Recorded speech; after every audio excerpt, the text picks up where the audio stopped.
অবাধ্যকে বাধ্য, একটা তুরন্ত জিনিস। অবাধ্য অনেকেই হয়, ঘর থেকে আরম্ভ করে ঘরের বাইরে।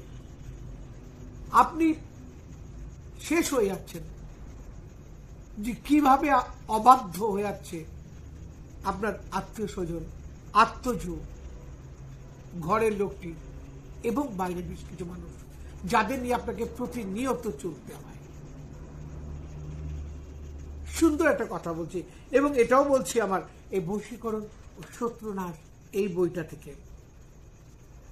এই বইটা 13 নম্বর পৃষ্ঠায় 14 নম্বরে চলে যান, দেখতে পাবেন সুন্দর একটি টোটকা এখানে দেওয়া আছে আপনাদের সম্বন্ধে।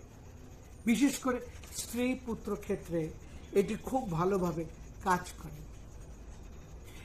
বর্তমানে প্রচুর পুরুষ আসেন যারা বারবার, মানে কি বলবো, খুব পরিশ্রম যাকে বলে, আপনারা ইসের মধ্যে পড়ে যাচ্ছেন যে বাড়ির স্ত্রীকে নিয়ে কথা শুনছে না, বিভিন্ন রকম ভাবে বিশৃঙ্খল পরিস্থিতির সৃষ্টি করছেন, সন্তান কথা শুনছে না, অবাধ্য করে দেখুন, কিছুদিনের মধ্যে ফল পাবে। কি বলেছি? 13 নম্বর পৃষ্ঠার 14 নম্বরে বলা হয়েছে। 13 নম্বর পৃষ্ঠায় 14তে গেলাম। এখানে স্ত্রী পুত্রের জন্য বলা হয়েছে একটা সুন্দর ছোট্ট 2 শব্দের মন্ত্র, ইয়া সাহিদু, রস্যে 29 টাকার, ইয়া শাহিদু, তবে সরকার হয় রস্যি দয় রস্যু।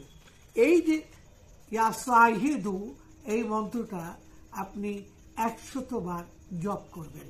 জপ করার পরে এই যিনি অবাধ্য তার গায়ে একটু ফু দেবেন।